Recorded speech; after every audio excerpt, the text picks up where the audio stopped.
Right now, there are 131 active deep underground military bases in the United States. There's 1,477 of them worldwide. Each one has an average cost of $17 to $19 billion.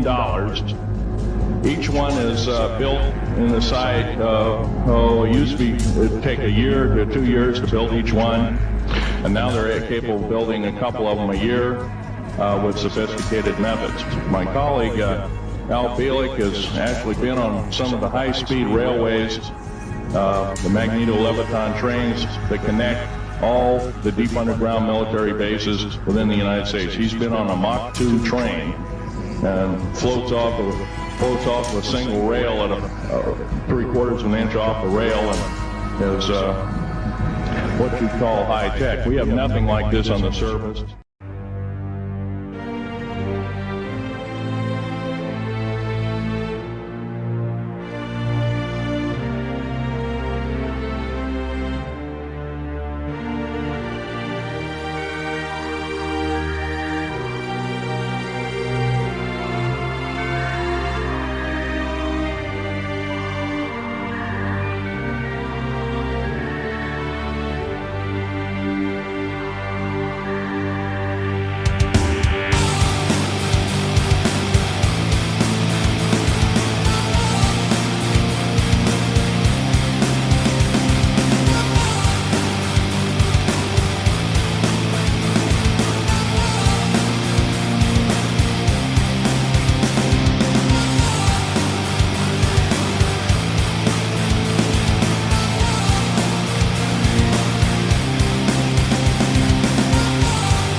There's just been an incident here. My goodness, someone's just blown up. Explosion and a fire. We're going to be leaving now, so we don't get trapped in there. Something has just blown up. Yeah. Well, folks, get your video on that. There's just been an incident here. My goodness, someone's just blown up. Explosion and a fire. We're going to be leaving now, so we don't get trapped in there. Something has just blown up. Yeah. Well, folks, get your video on that. There's just been an incident here. My goodness, someone's just blown up. Explosion and a fire. We're going to be leaving now, so we don't get trapped in there. Something has just blown up. It was really a jolt for workers at an already busy Mass General. A series of manhole explosions just outside of the hospital, shooting smoke and flames into the air. One witness telling us that she saw a manhole cover fly 30 feet. Fortunately, no one was injured. Still, as Katie Brace explains tonight, it was an unsettling scene during an already unsettling time.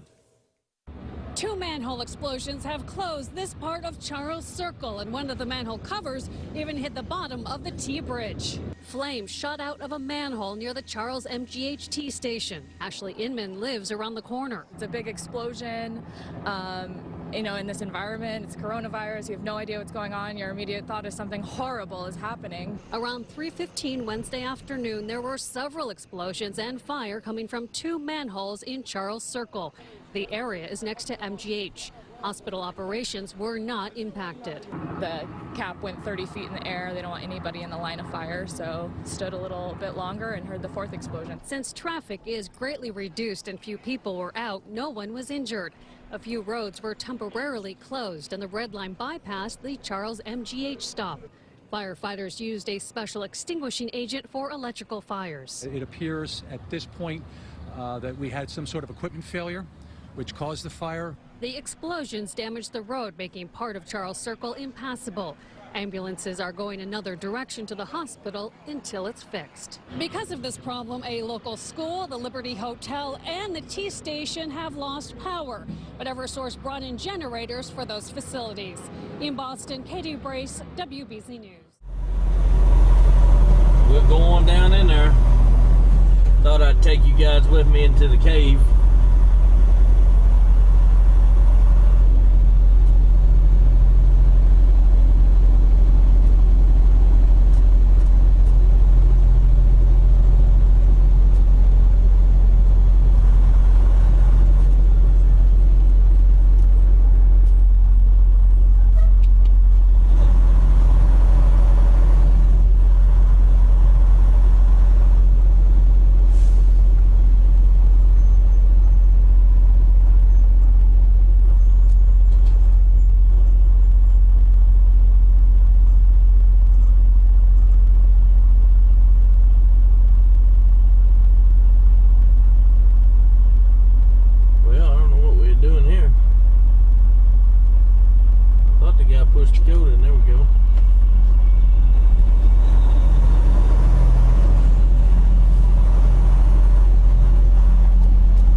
That sucker ain't gonna stay open, man.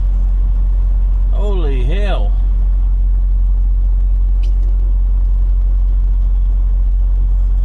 Guess I gotta push the code in. Back up and I'll push it in.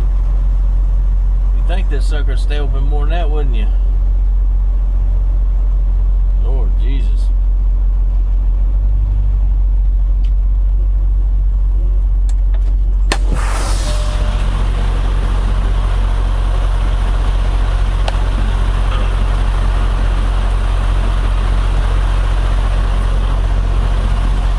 Try this again. See if it'll stay open now. It says lowers after every vehicle though, so I guess that's why.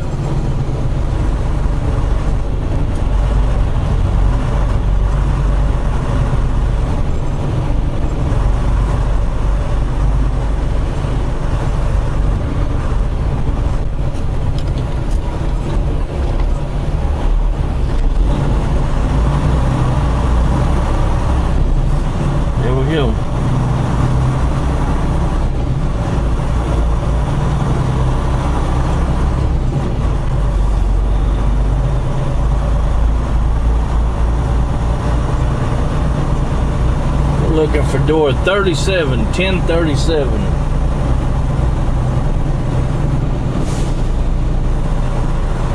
Abram didn't believe me about this cave deal.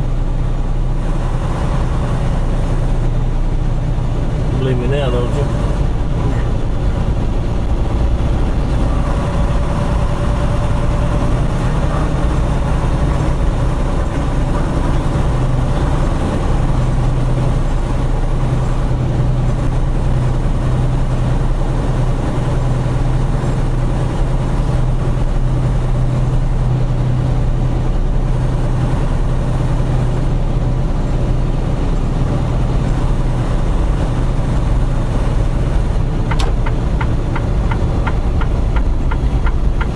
I guess 37 got to be down there somewhere.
There's 27.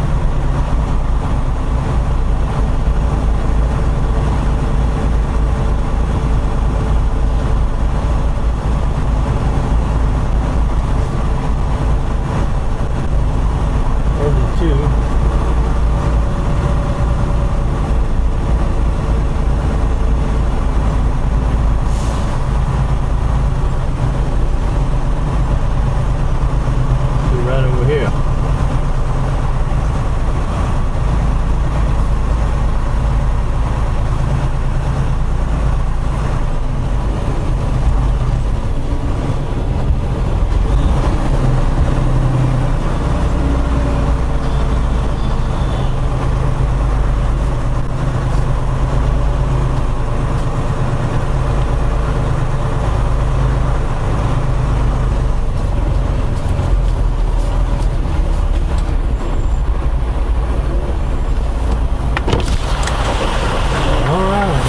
Back in that bad boy.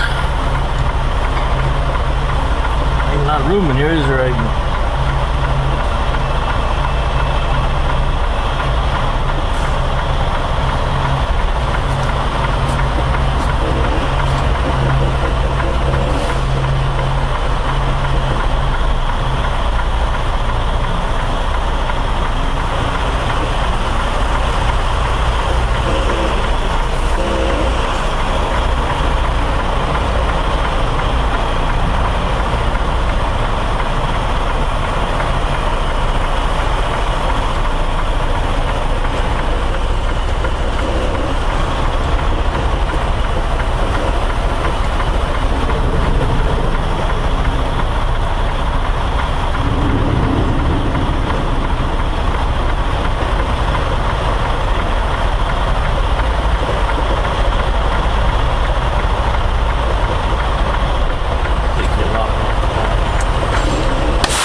Alright guys, we'll get back to you in a minute.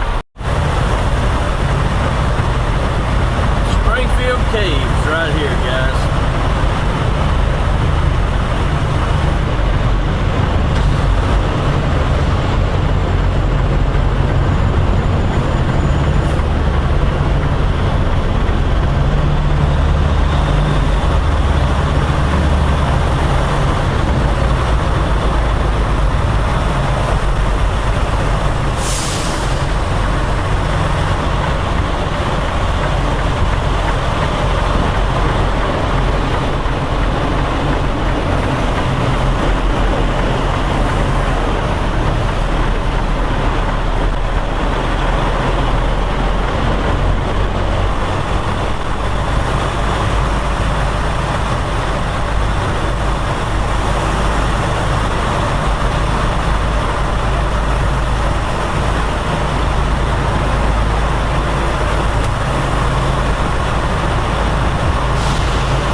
Point is where the infamous Area 51, S4, S2, a CIA base, it was originally a bombing range, a nuclear test site.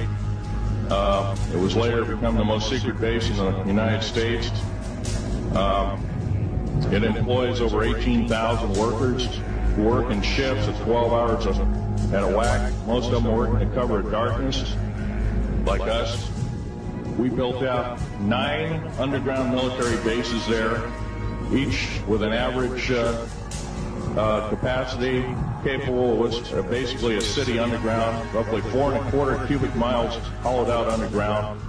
They have boring machines, for instance.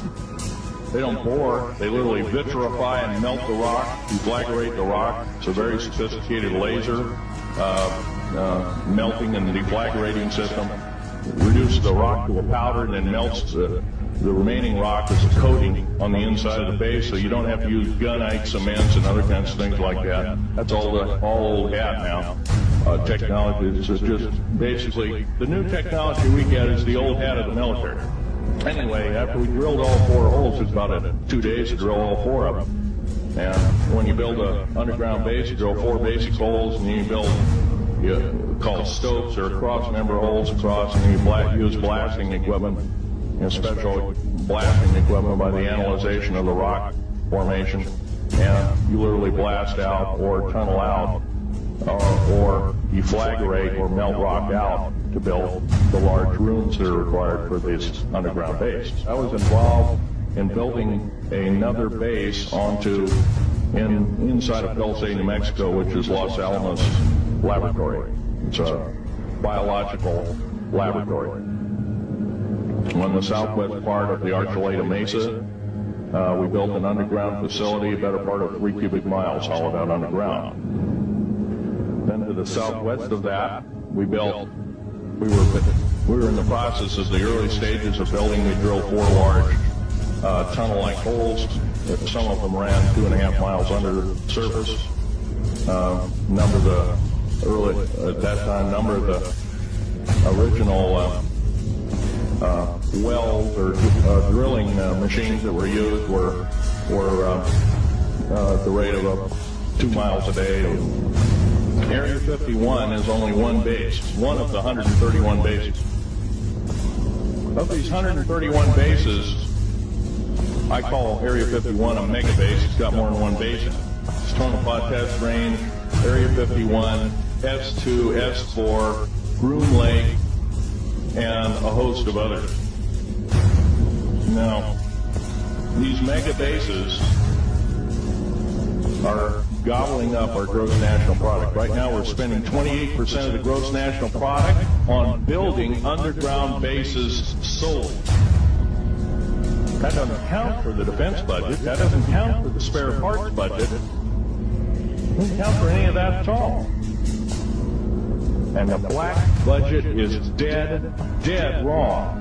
It sidesteps the United States Congress and its Constitution of its people and says you're a bunch of morons, you don't need to know. Well, a need-to-know basis is an executive order written during the Eisenhower era right after the created 1954 treaty and is treasonous and illegal in this country and should be overturned and abolished. All this alien thing is fine, except for one thing.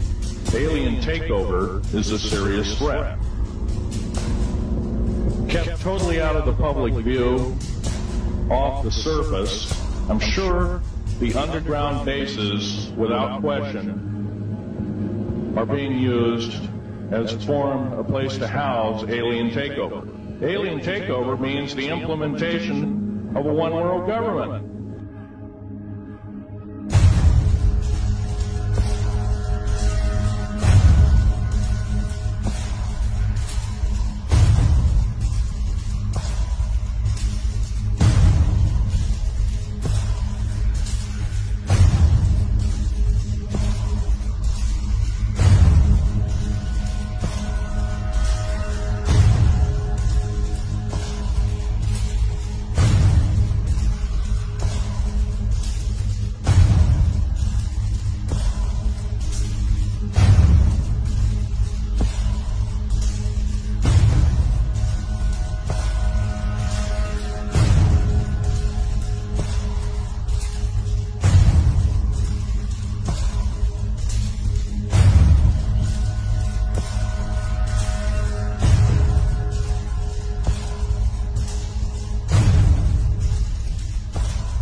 Colorado Springs for 60 years now, keeping us safe in a dangerous world.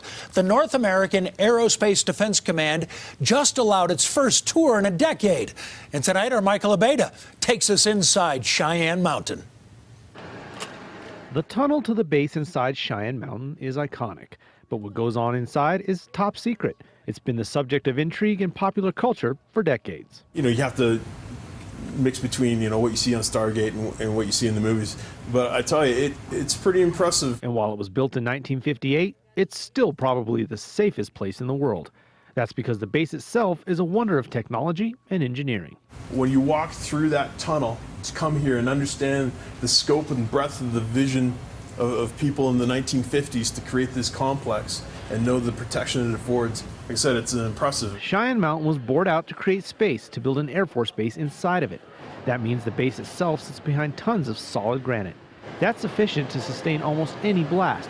But as if that wasn't enough, there are also two 23-ton blast doors that can be closed in 45 seconds to completely seal off the base. If there's a nuclear bombing of the facility, the buildings sit on gigantic springs to protect all the people and sensitive equipment inside from the shock of the blast. The protection it affords, it's pretty amazing what we do here. These days, NORAD monitors the air and seas around the world and in the United States from Peterson Air Force Base in the Springs. If there's increasing tensions with the state or non-state actors, if there was ever a physical threat to Peterson Air Force Base, we would be here. We would live here and fight out of here. Inside NORAD, Michael Abeyta, covering Colorado First. I feel pretty safe. I do too. I feel smarter too.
This is like something from a James Bond movie, a secret tunnel underneath a secret city.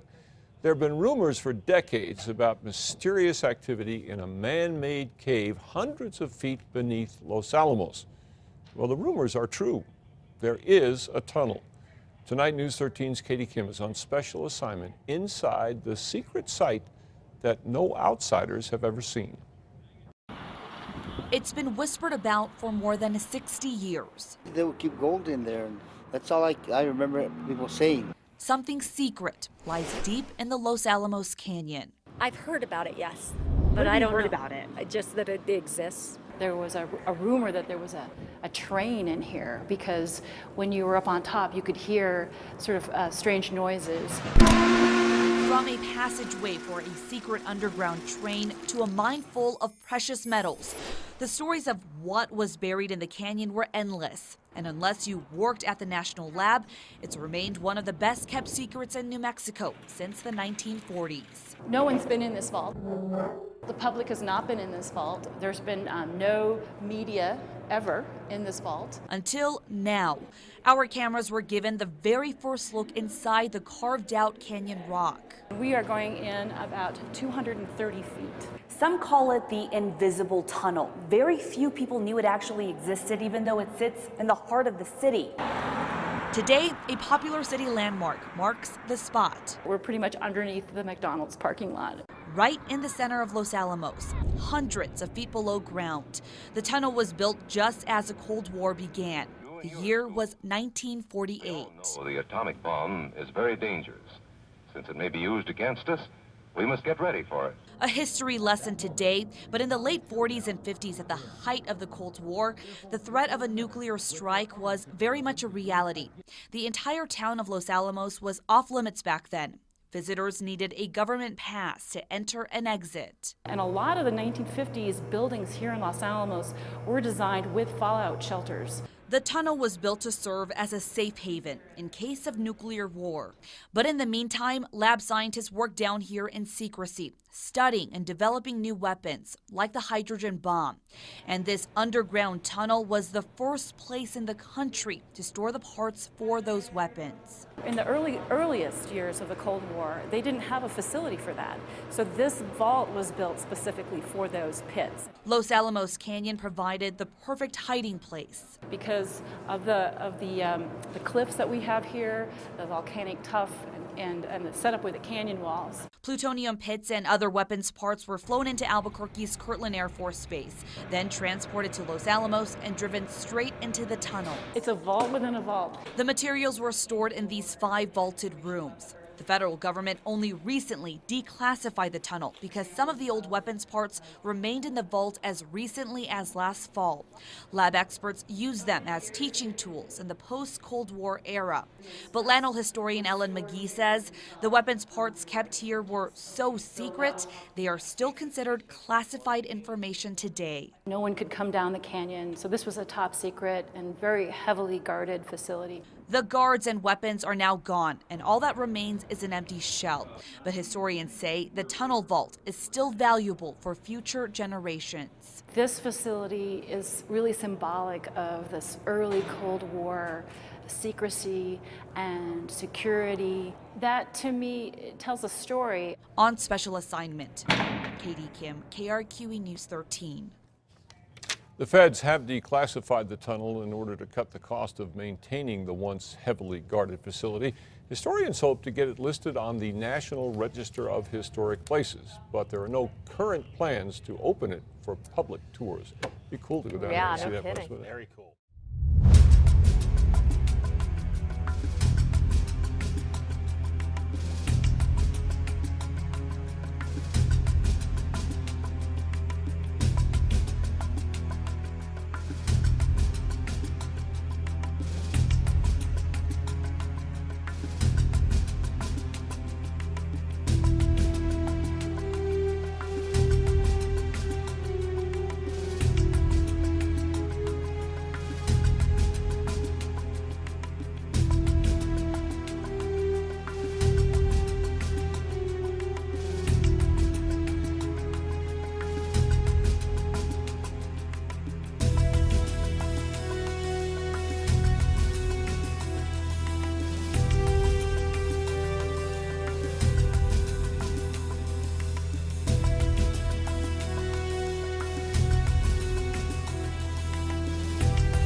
I don't know. Every day, on their way to catch a plane at DIA, thousands of people walk over it.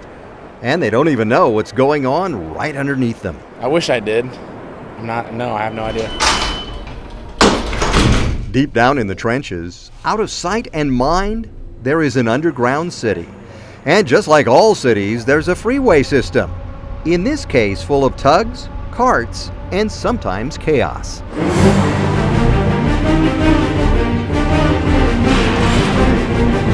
This is where the airlines move our luggage from plane to baggage claim. And there's no time to waste. When they're offloaded, they go into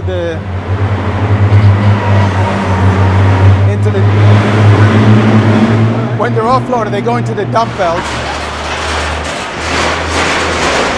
Everybody's yelling and screaming, where are my bags, where are my bags? And a lot of times, there's traffic. People get stuck behind other airlines. This is one of two 7,000-foot tunnels under DIA. It is huge down here, more than 1 million square feet of space. And just over that wall, well, that's the train that you take. It reminds you of an actual freeway system. There are all kinds of signs posted and speed limits to follow. DPD actually patrols down here, and they actually give out speeding tickets. And just like driving the freeway, if you get lost, well, sometimes you get really lost. You come down here, and if you don't know where you're going, you can literally be driving around in circles for hours. Went down, took a left instead of a right, then made another left, another right, and I'm over on the Seacon. The reason there are so many tugs and carts is because of this. You may remember the airport tunnels as the home of the touted super-duper state-of-the-art automated baggage system. It was used when the airport opened, but never really worked very well. And even though United used a form of it until 2008, it is abandoned now. A looming framework of neglected metal, tracks, belts, and hopes. I think it was state-of-the-art for its time. It simply cost too much to maintain, and it wasn't feasible to keep long-term. And then there's this, a piece of graffiti by an airport worker. Or is it a sign of strange things that exist deep under the airport? Is there a secret city down here? Well, there's certainly a city of people working, but it's not a secret. What about a military complex? No military complex. Never seen that? Have you ever seen them do psychological warfare testing? Never seen any testing like that. A lot of people think there's an alien base. People think that. I've never seen any little green men walking around. Under DIA, thousands of workers spend their day doing their best to get you and the planes in and out on time. It's a pretty amazing place. And if it all works out right, just up the ramp, your suitcase gets loaded onto your plane. So when you get to where you're going, you don't go insane. Okay, we got to get this suitcase to the plane. Turn left. No, the other left. Not this way. I mean right. I mean left. Uh-oh. Gary Shapiro, 9 News.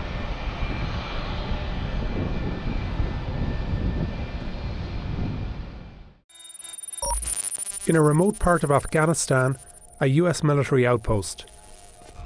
In the middle of Niger, the outlines of an expanded base and airstrip. In Syria, exercise routines and possible patrolling routes on a base where American Special Forces train. By design, these secretive locations are supposed to be difficult to spot. But a heat map posted online by Strava, a company that tracks people's exercise routes, has inadvertently put these places on public display for all the world to see. Many of the military bases are already well known, like Bagram and Kandahar airfields in Afghanistan. And the material we're revealing here doesn't go beyond anything that isn't already available on the open web. But Strava's platform has drawn attention in a new way to the activity of military personnel in far-flung outposts, and has laid bare some loopholes in the security of military bases. How did this happen? Strava is an app and social network that connects with devices like Fitbit and is used to log workouts.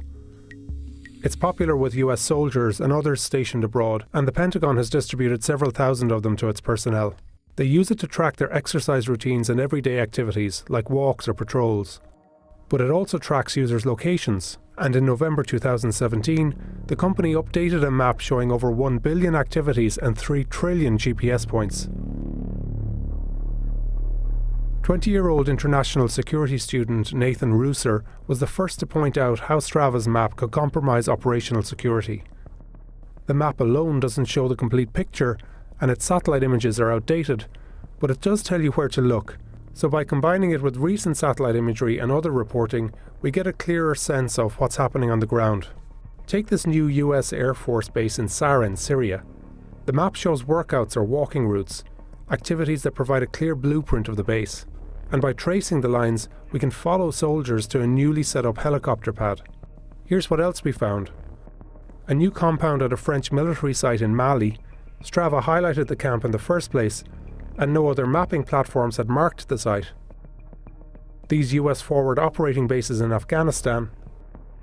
The location of a US drone base under construction in Agadez, Niger. And various military facilities in Djibouti, where the US is fighting extremist groups in the Horn of Africa. And there are some mysterious sites that we can't yet identify. An area in the middle of the Nigerian desert, 2 remote locations surrounded by sand barriers in Yemen, and here's unusual activity in the desert in Mauritania that led us to a suspected military site, including an extended airstrip nearby. Strava also allows users to share photos and workout routes. It's basically Facebook for athletes. This allows everyone with an account to see who is working out where. For example, the King of the Camp run at a US military base in Iraq, or the Embassy River Wall segment in Baghdad's Green Zone, or the Perimeter Base run, where more than 15 individuals stationed at a US military base challenged themselves. We found photos posted by users from inside military bases, and the online profiles of several US service members stationed at one base near Mosul in Iraq. A Pentagon spokeswoman said that this data release emphasized the need for personnel to have situational awareness, and it's assessing if any additional training or guidance is required. There are some areas where people presumably are not allowed to bring their cell phones. User activity at CIA and NSA headquarters, for instance, can be seen around the perimeters but not beyond certain points inside the structure. But out in the remote corners of the world where the US military is operating, there's plenty to see.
of Cheyenne Mountain's nicknames, if you will, is America's Fortress. So we do occasionally, we'll call ourselves America's Fortress for a reason, and that is because we are, by design, here for the worst day in American history. We are sitting here today as the #1 DoD rated EMP protected facility. We like to say we're the most secure facility in America, because when you're doing command and control of our nation's defense, the security levels are very, very high.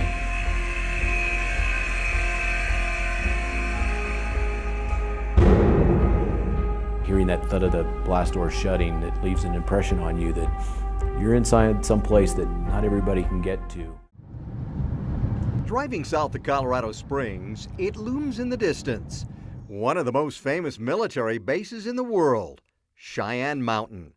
1 mile inside the granite, 2,000 feet down from the top, it is a giant command and control center that has kept America safe for 50 years. Inside the mountain are 15 2- and 3-story buildings. They are freestanding but connected by hallways and ramps. There is also a service area to keep the complex running, and even reservoirs, yes, underground lakes. You get inside by driving through a 2-mile tunnel, and when you get to the middle, you see the doors. The 2 famous blast doors that have kept the facility safe when they're closed. The door to this building weighs 25 tons and runs on hydraulics. It's usually open all the time, but if it is closed, oh, then there's a problem. I mean, obviously Cheyenne Mountain was built to survive and endure through a nuclear event, and all of us hope that never happens. The buildings behind those doors were built on 1,300 giant springs that can move independently if there's an explosion or earthquake. They would bounce, but they wouldn't break apart. And that's important because of what goes on inside those buildings. In control rooms like this one, which was set up just for us, experts keep an eye on possible threats. Everything from missile launches around the world to 23,000 objects in space. It includes satellites, the International Space Station, and lots of space junk. The original tenant, NORAD, the North American Aerospace Defense Command, is now headquartered at nearby Peterson Air Base, but it still has a command center here in case it's needed. On the day that you hope never happens, the worst day in American history, their plan would be to come up here and operate out of here so that they would have that survivability capability. As you can imagine, security for the control rooms is pretty tight. Our security escort said he can't even get inside them. I can only fantasize about what goes on in there. Maybe a lot, maybe little, but whatever it is obviously important. So. In the buildings underground, there are other facilities for the 300 to 400 workers. There's a cafeteria, appropriately named the Granite Inn. As everybody knows, it's not easy protecting the country when you're hungry. Thank you. There's an exercise and weight room because you can't just go work out at the 24-hour fitness during your break. All right. And if you want to find a pickup basketball game against a, say, short Jewish basketball legend, well, that happens too deep underground. That's how we do it up here in the mountain. And since many people are in the mountain for long hours, a little shopette provides all the needed staples, like potato chips. All the comforts of home, sort of. Whenever you're walking through the halls, it's not like, you're seeing rocks everywhere. It's normal buildings, and so it's very easy to forget that you're underground. It's also hard to navigate in this building. You get lost a lot? Yeah, I get lost a lot, so. To keep this all going, there are miles of pipes, cables, valves, and thousands of rock bolts to make sure the granite's stable. As far as I've known, nobody has gotten hurt from loose rocks falling out and hit somebody in the head. The place runs on Colorado Springs electricity, but there are 6 giant generators to back up power in the case of an emergency. There are 4 reservoirs like this one that can be used for cooling and drinking water.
Raven Rock to me, like what it is, what it's for?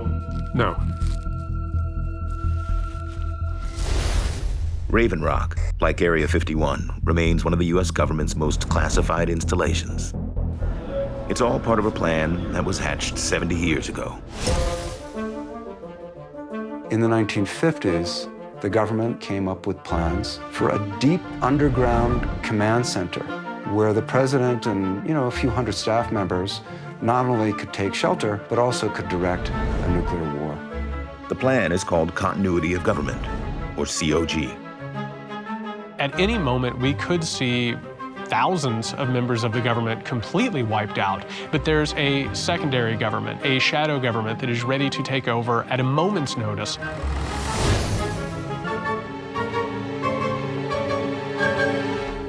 Raven Rock is an underground backup Pentagon. It's the most unbelievable place you can imagine. You're 768 feet below the surface. Don Camel spent 3.5 years at Raven Rock as part of the president's communication team. He's never spoken on camera before about his time working in the secret bunker. Basically, they carved out a city underground that could survive a direct hit from a nuclear blast. After you go through the security, you walk in and it's basically an underground tunnel.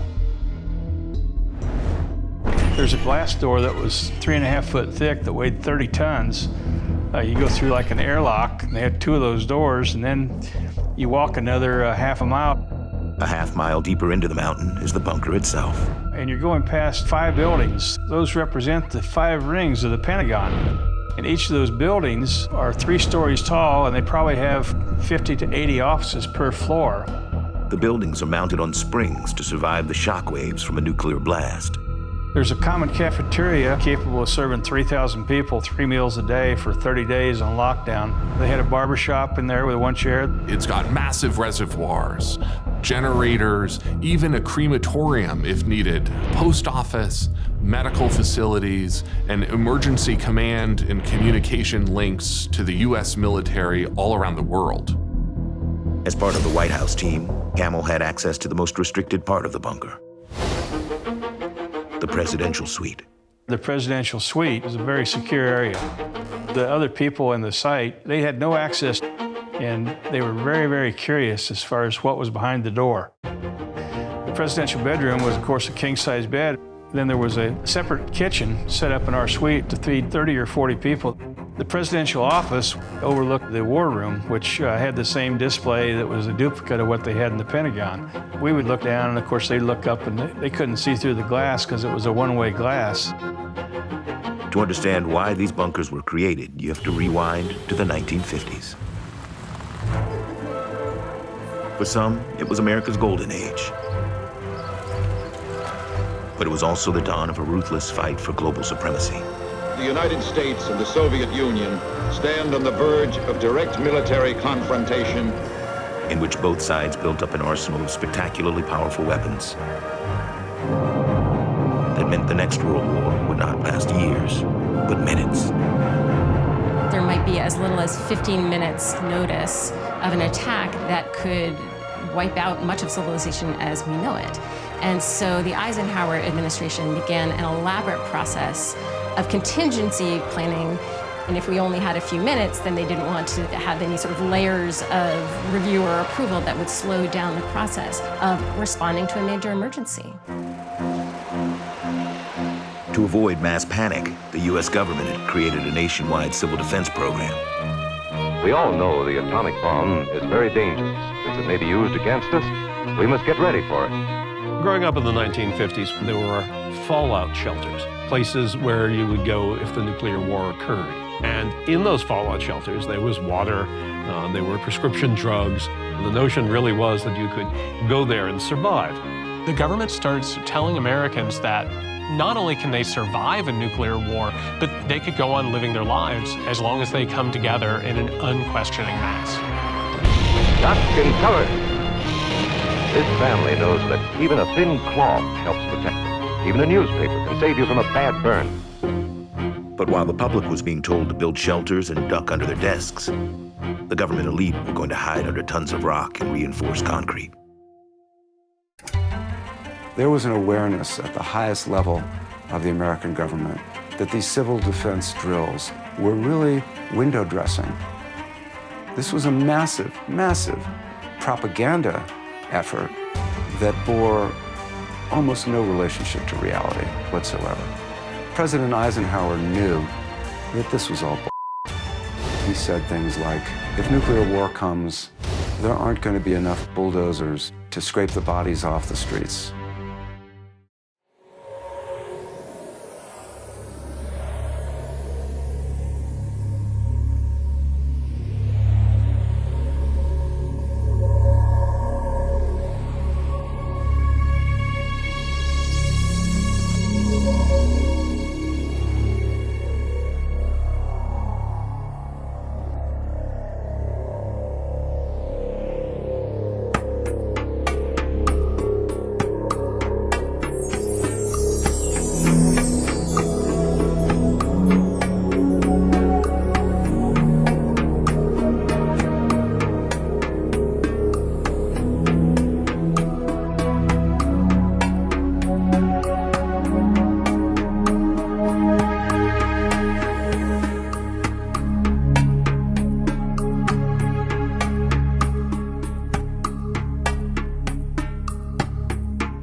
I've been waiting for this moment all my life. Oh Lord, can you feel it coming in the air tonight? Oh Lord, oh Lord.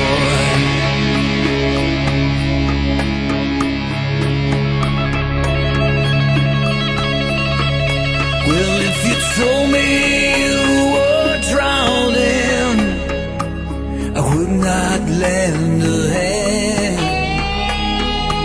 I've seen your face before, my friend, but I don't know if you know who I am.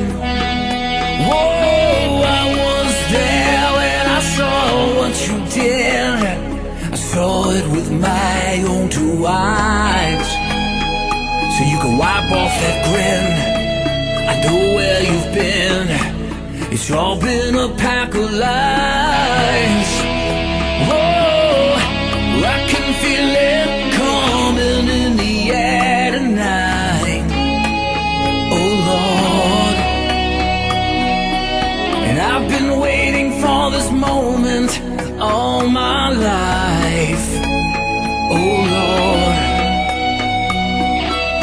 I can feel it coming in the air tonight.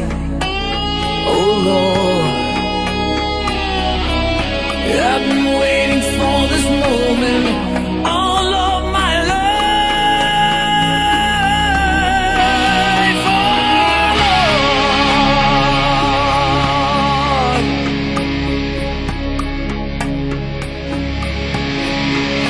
well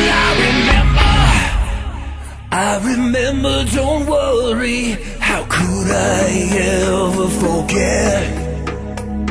It's the first time, the last time we ever met.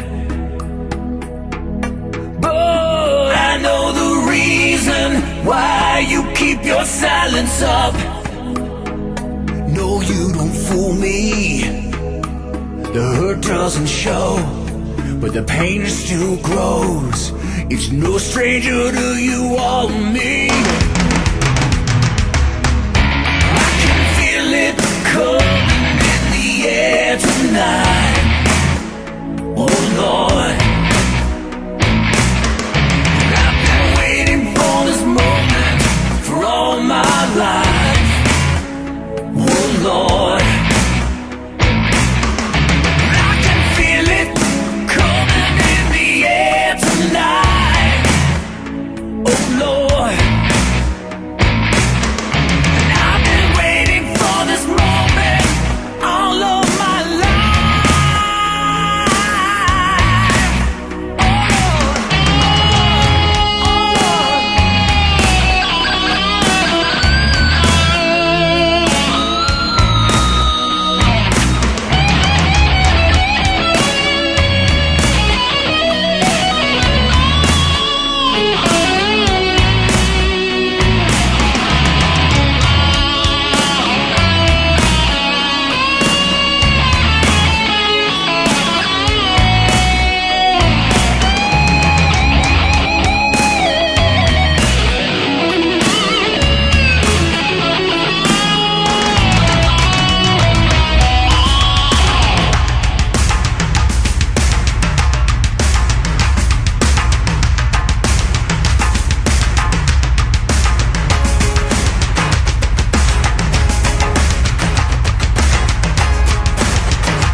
Having sought shelter behind an equipment crate of sufficient size, the lieutenant now tried to take stock of the situation. At least 3 members of his platoon were gone, their bodies charred beyond all recognition following exposure to the horrific weaponry employed by their opponents. Despite this, they had managed to push the enemy force deeper into the facility, as they had been ordered to do so, and if they could just secure the stairwell in front of them, the mission would be a success. Waving across the corridor, where 2 more of his team members were sheltering behind another crate, he began to issue a series of orders using hand signals. Moments later, the pair were up on their feet and heading towards the looming metal door, each tightly clutching a satchel charge. Their intention was clear. But before they could reach their objective, the door suddenly sprung wide open. a skeletal figure materialized from the darkness within, followed by a terrifying bright blue energy discharge from its weapon. The two soldiers did not even have time to cry out, as their bodies were engulfed in a ball of brilliant blue flame. Almost immediately, an infantryman further down the corridor, operating the platoon's M60 heavy machine gun, opened fire, shredding the attacker with a steady hail of gunfire. More soldiers then ran forwards, snatching up the discarded satchel charges and priming them, before hurling them in through the open doorway. There was an enormous explosion, immediately followed by a shower of dust and debris as the stairwell caved in, preventing their enemy from accessing this floor or any others which lay above them. Leaving two of his men to cover the collapsed structure, the lieutenant and the remainder of his platoon made their way back up through the facility towards the main loading area. But upon his arrival, he was shocked to see that two further army trucks had arrived, discharging several more squads of soldiers wearing black uniforms, who hurried towards the corridors from which he and his men had just emerged. Turning to his commanding officer, he abruptly inquired as to what was taking place, who this unit were, and why they were now heading underground towards the lower levels. Curtly dismissed, he and his fellow Navy SEALs could only watch on as the mysterious soldiers continued to head deeper into the base, where so many US soldiers had already lost their lives in an effort to contain the marauding extraterrestrial threat.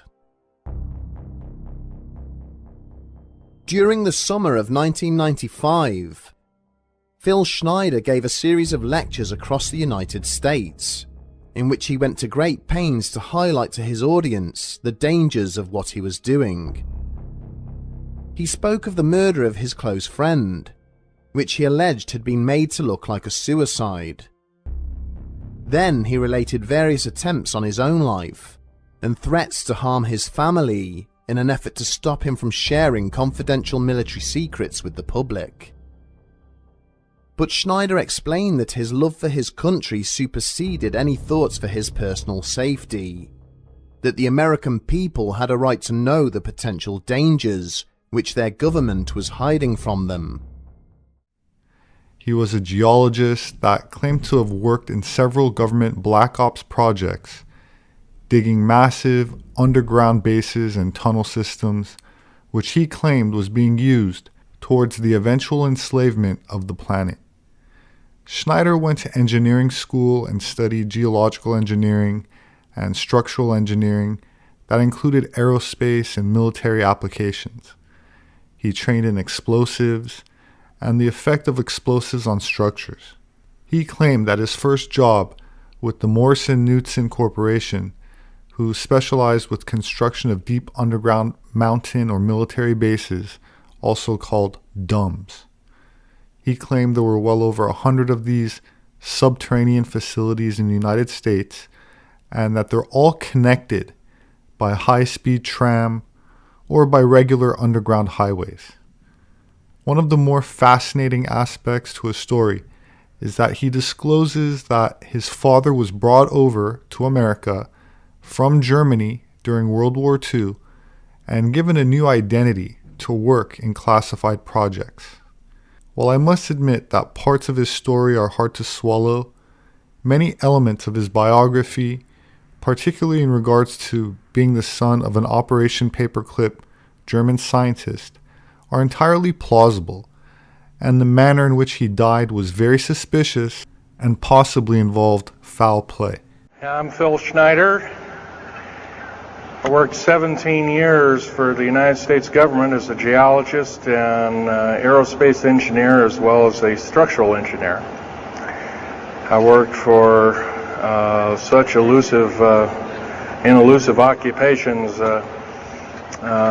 with Morrison-Knudsen, Bechtel, Page & Page, Aerospatiale of France, and a host of other EG&G and a host of other, Los Alamos Laboratory and these kind of things. Anyway, my work as a geologist in building underground military bases, some of which are over 2 miles underground, high-speed monorail subway cars, if you might want to call them, that link these bases together. Some of them are capable of riding on a cushion of air about 3/4 of an inch off a rail at a better part of Mach 2. Incidentally, I helped work on 13 deep underground military bases. Had hands-on experience. Notorious was the one in and around the Dulce, the southeastern and southwestern sides of Dulce, New Mexico, in the Los Alamos laboratory regions, where we built some hermetically sealed rooms that were very deep, going down over a mile. We also built additions onto Groom Lake and S2 and S4 complexes.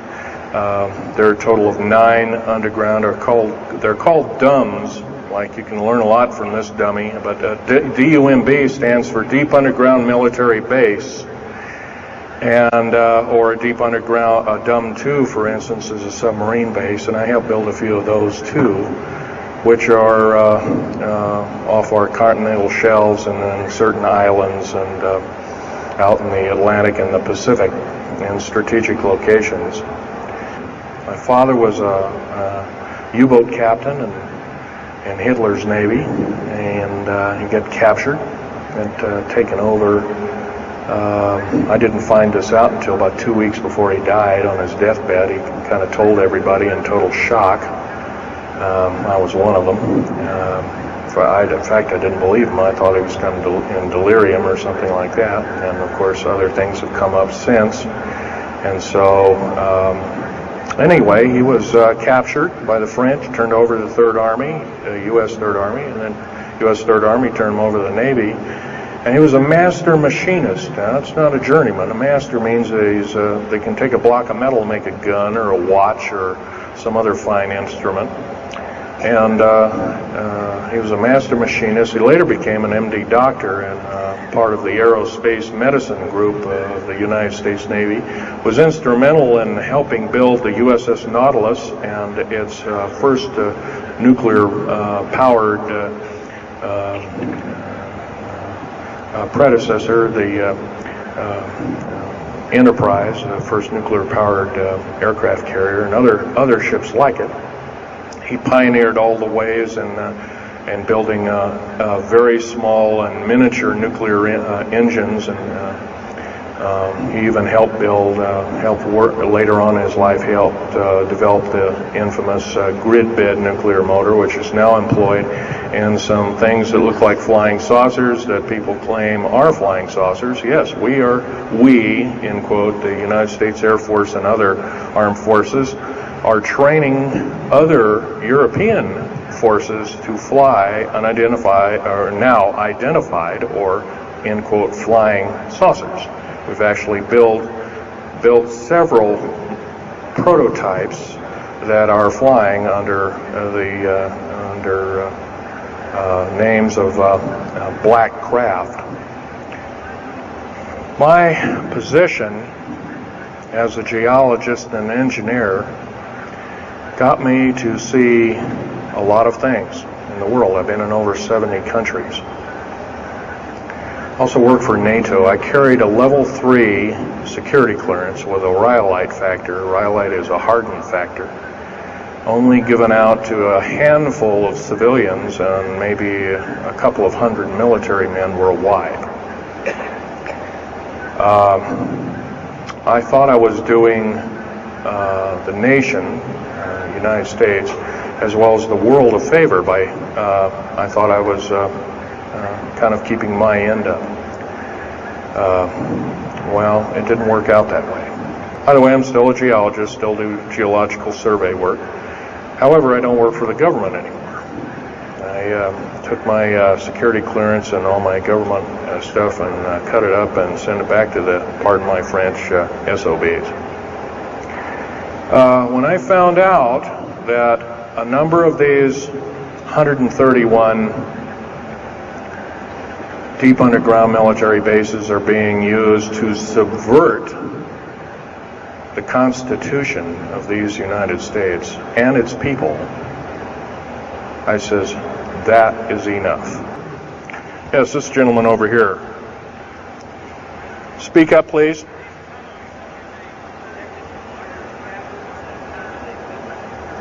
Okay. Yes, they are. The gentleman asked, are these tunnels connected to large caverns? Yes, these large bases are basically like this Coliseum. Everything's underground. Everything's a city underground. Most of these bases both have military bases, and they have all the accoutrements of life. Remember, each one of these costs quite a bundle of dough, and some of it in our tax money, but most of it in clandestine approaches, and that's definitely undermining the country. The New World Order right now basically is dismantling countries, governments, telling governments not to war with each other anymore, basically, so that looks good on the outset.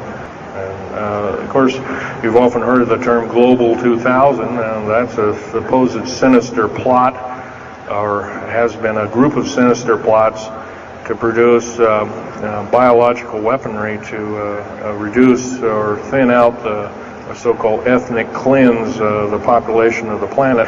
It might be where these new designer diseases like AIDS and Ebola and hantavirus and all these kinds of things have come up out of nowhere. And these diseases, end quote, almost have a mind of their own.